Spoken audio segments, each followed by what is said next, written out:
Say hello to Kula and Eli, TikTok's predatory couple. Eli is a predator and Kula is his defender, making for the most toxic and predatory couple I've ever seen on TikTok. Today, I'll be going through their entire history, online career, and then their controversies.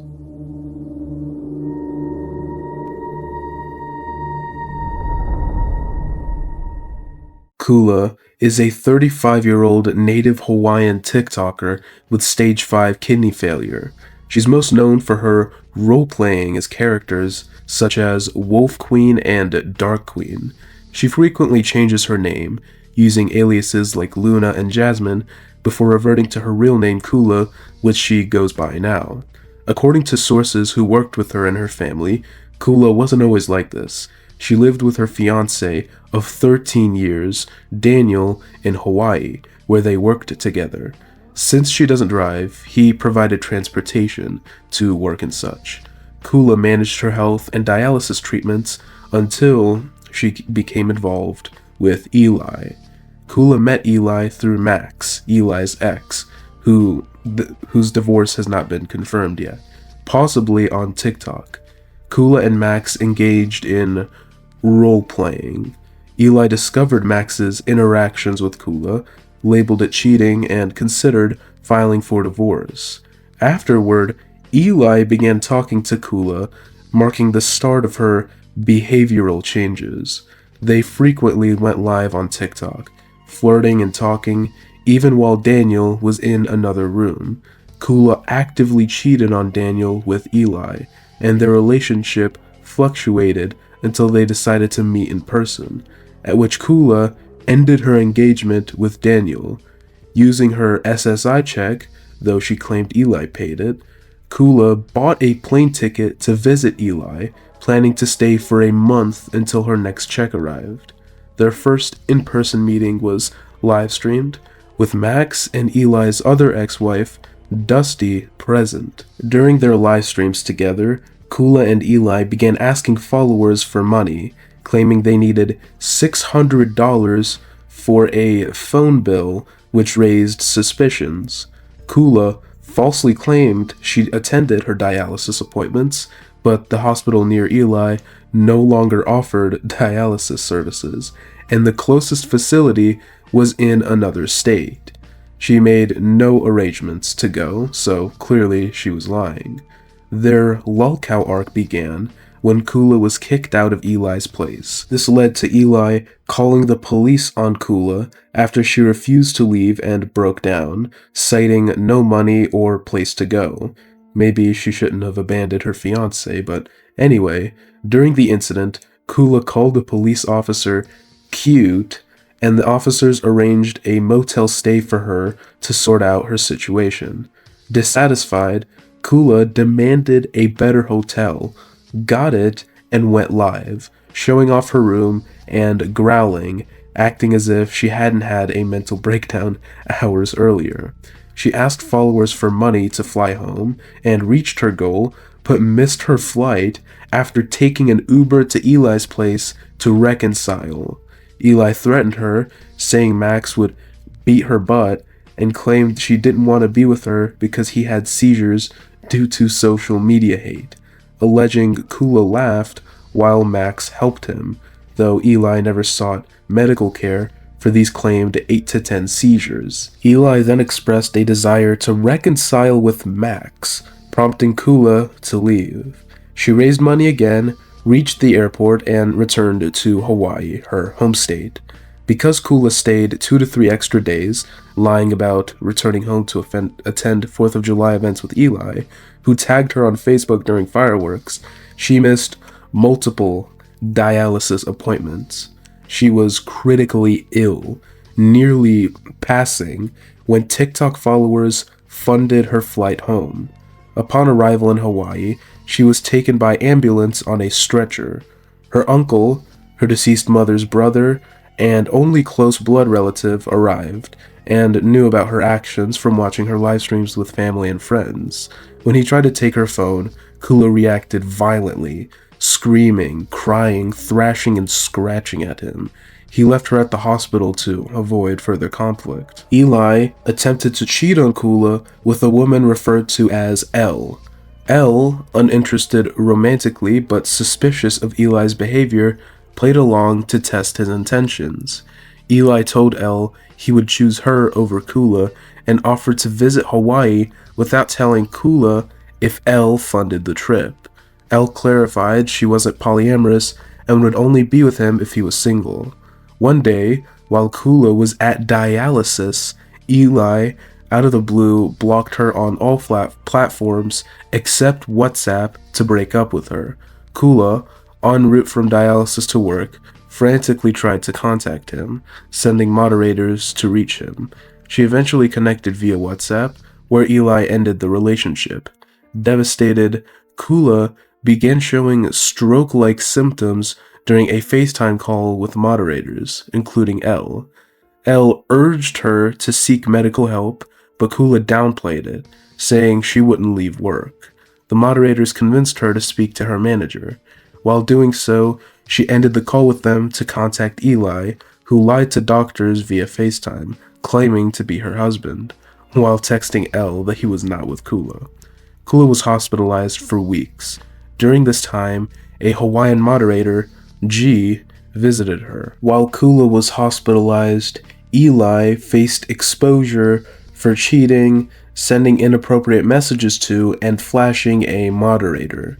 Some of Eli's enabling moderators recorded a call where he told Kula to choose between him and her uncle, who disapproved of Eli, rightfully so. And rightfully so in regards to the uncle, not towards Eli. He also demanded Kula block G, despite G being the only moderator to visit her. Another friend who visited noted Kula only spoke to Eli, who flirted with her during the call. Kula's uncle opposed her relationship with Eli, and when Kula said she had nowhere to go, Eli suggested she live in a shelter. Eli planned for Kula to use her money to move him, despite the lack of nearby dialysis facilities. Her uncle, informed of this, redirected her funds to his account to prevent her from sending money to Eli. Text messages exposing Eli's cheating surfaced, causing Kula's blood pressure and heart rate to spike. She initially refused to believe the allegations, blaming others for her illness, but broke up with Eli, only to later forgive him and reconcile. She admitted to sending him money whenever he asked, despite others' efforts to stop her, and she still continued contact with Eli. After leaving the hospital, Kula, who'd lost significant weight, frequently shopped at the mall with money she didn't have, I'm assuming with credit, and again began begging followers for money. A Reddit post suggested she was buying clothes for a date with Daniel, prompting Eli to start a fight. Kula decided to break up with him again, discussing it with her moderators and apologizing to her uncle. During one breakup, she confessed feelings for an 18 or 19-year-old moderator, Tobias, and behaved very inappropriately, to say the least. Tobias pretended to go along with it to prevent Kula from returning to Eli. Tobias ignored her calls, but she secretly reconciled with Eli. During this period, a woman named English, known for sending money to Lisa Richards, claimed to be an ordained minister and offered to marry Kula and Eli over the phone, with another Hawaiian moderator, R, as a witness. English sent laptops to Kula and R for unclear reasons. The marriage was obviously fake, but Kula and Eli believed it was real until followers proved otherwise, noting Eli wasn't legally divorced from Max. Kula and Eli's relationship continued to fluctuate due to that. At one point, Kula, influenced by enabling moderators Tay and Jester, doxed former moderators, falsely claiming CPS was called on them. Her uncle, informed of this, attempted to take her phone, leading to a violent reaction from Kula. She later falsely claimed that her uncle hit her, showing a photo of supposed bruising that revealed only dirt and hyperpigmentation. Kula claimed R offered her a place to stay, but she flew to R's island without confirmation, later accusing R of standing her. An enabling moderator paid for her ticket to return to Eli. Kula also lied about DV to move up an apartment waiting list after Eli broke up with her again and refused to let her stay. During this time, Eli grew close to a moderator called Troubled Faith. Initially thought to be Max, but later identified as Nicole, a Muslim woman Kula met on TikTok. Eli quickly called Nicole his best friends and told others they were dating. Regarding Eli, screenshots reportedly show him cheating on multiple people.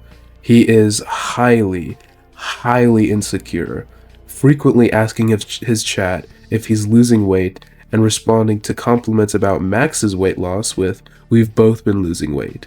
Eli has expressed desire for a harem, expecting partners to prioritize him and seek his approval for other relationships, which he denies, claiming, "You belong to me." However, he pursues others freely. With their history out of the way, it's time to talk about their online quote-unquote careers.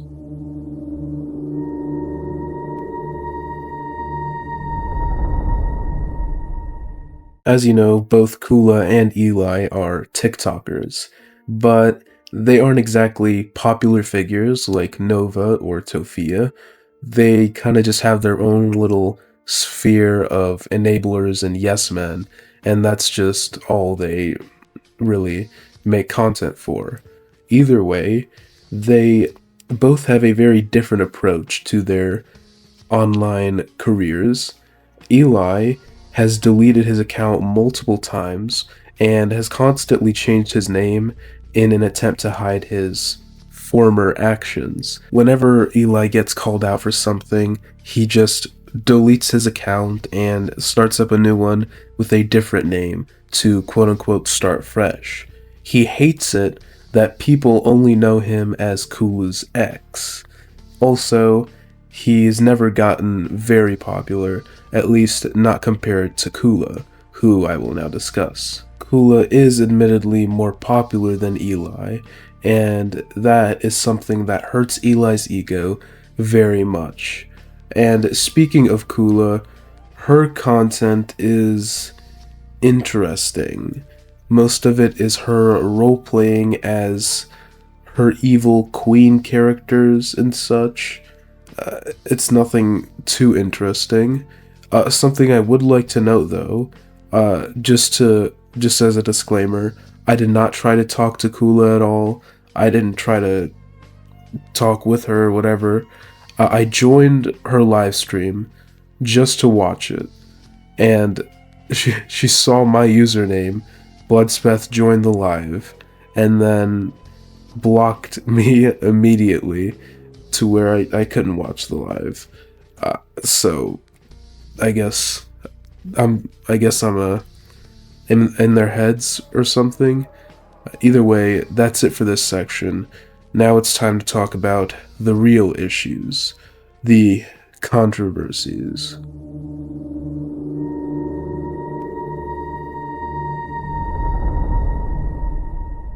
The controversies surrounding these two are endless, and most of them are because of Eli.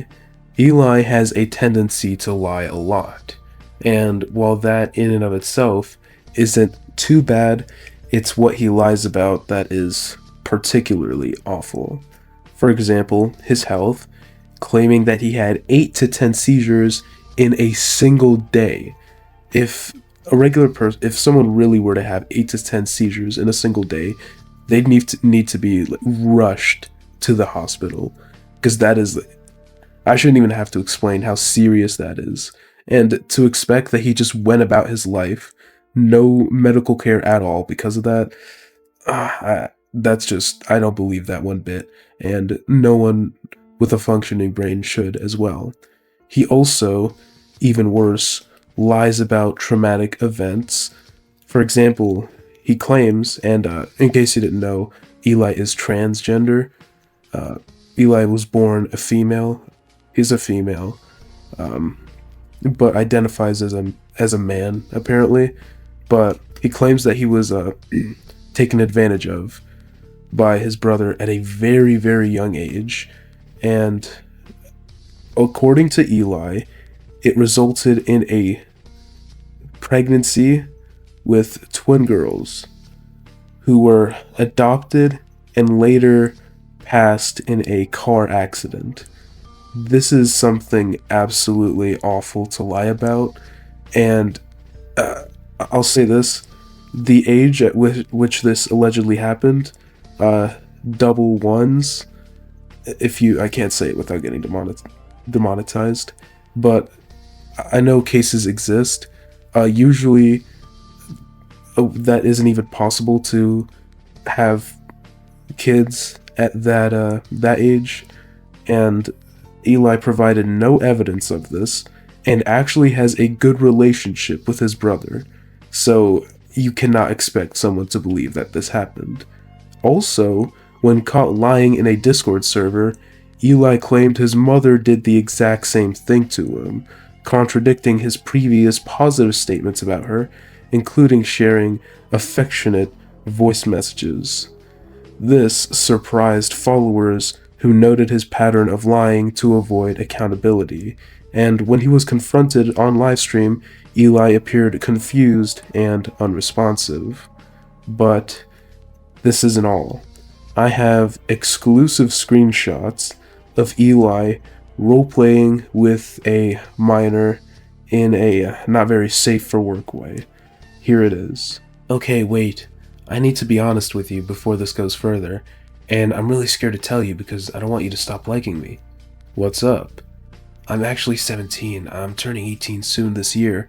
I heard how great you guys were to Johnny, and I want you to myself because I'm really so lonely, and I just click so well with you guys. Please don't be mad at me, I'm trying to be honest. You're underage. But I'm literally going to be 18 in August, like 3 weeks. Yep, nope, screw that, I ain't catching a charge. Who would I tell? April? Please don't leave me. Literally nobody. I don't think you're a P3DO. Literally next week, I forgot it's so late in July. August 3rd is my birthday. And F that, 18 is an adult. Replying to a message where Eli said, I've been called a P3DO for the last year because of the fact I got with Max when he was freshly 18 and met him when he was 17. That's literally Sunday. Yeah. And yeah, I know 18 is an adult. I don't celebrate my birthday because my home life is crap. I have nobody. April. Johnny's gonna take me out. I only have Johnny, and who knows if he'll even be out by then after what happened yesterday. You don't know that. You literally don't. He probably doesn't care. You're literally still a kid. I can't. I'm about to be 30. If he knew how mature I was, he wouldn't be saying that. Runs my hands through my hair, visibly freaked out. I'm sorry. I ruin everything. You being mature is why I thought you were of age. Frick. I know, I'm sorry. I'm bad. Now I ruin my chances with you and Kula because I'm such an idiot. Paces, my heart pounding in my chest. I'm so disgusted with myself. Stop. It isn't your fault. It's me. You didn't have a chance with Kula anyway. Okay, sorry. She thinks you're sweet and all, but she isn't into you like that. You won't even date me when I'm 18? When you're 18, yes, because then it'll be legal. So, Sunday? I'ma throw up. I kissed a minor. You didn't actually kiss me, and I'm sorry. You're making me feel like I'm a crappy person. Why stay when I just feel bad? Still a minor. Just let me calm down, okay? Okay. I hate that damn letter. Excuse me. Okay. Sighs. Okay, fine. I'm gonna leave. But no inappropriate stuff. Runs. Eli grabs you. I said, stay. Until Sunday, I'm keeping this PG. I'm right here. Sorry, cries softly. Holds you, letting you cry on me. Hugs tightly and sobs. By the way, you aren't a waste of space. I feel like it. I'm stupid. Fights the urge to do what I want to do and holds you. I just didn't say anything because I thought it'd be okay because I'm turning 18 on Sunday. I'm the one in the wrong here. I didn't think we'd move so fast. I'm stupid. You are not stupid. Keep saying that and I'm gonna break the damn law. 6 days be damned. Actually, screw it. 6 days be damned. You're mine. Holds you tightly. And you can only imagine what came after that. Here are 2 screenshots. They're really long and I don't want to draw out the video runtime, but basically it's Kula defending Eli and telling the girl, don't tell anyone your age or Eli could get in trouble. I also have 2 screenshots of a conversation between Eli and server members, including Kula. Eli says, I'm not stupid, Millie. Kula says, oh, frick, my forehead is bleeding now. I don't know who Millie is, but they say, no more lying after tonight, please. No pics or anything like that were sent.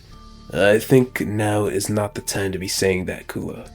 And when I first saw this screenshot, I was dying laughing. Because apparently, from what I've heard, Kula has this weird habit where if something serious is being talked about, she does like whatever she can to bring the attention onto herself. As you saw, they're having a serious conversation, and she out of nowhere says, my forehead is bleeding now. You just can't help but laugh. But anyways, in the next screenshot, they say, no RP nothing, Kula not right now, so even this person's tired of Kula's crap. And Finn, or Eli, Finn is one of his aliases, says, we roleplayed like that once, referring to an inappropriate roleplay. Someone says, dang. Millie says, Eli, in a kind of mad tone.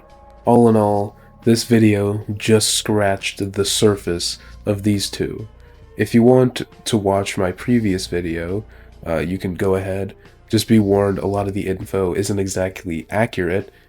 Some individuals came forward and told me, hey, this stuff isn't true, this stuff is, this and that. And they actually made a server and provided me with all the info I needed. And they're apparently some very big members of the fandom, I guess you could say. Or I guess a better way to put it would be they followed Kula and Eli for a long time and are very knowledgeable of these 2. Any of them that wish to be credited will be in the description, but even if they don't want to be, if they're watching this, thank you very much for the help, and thank you, the viewer, for watching. Please like and subscribe and comment. I'd appreciate all 3, and please let me know your thoughts on these 2. I would love to hear it. Thank you and have a great day.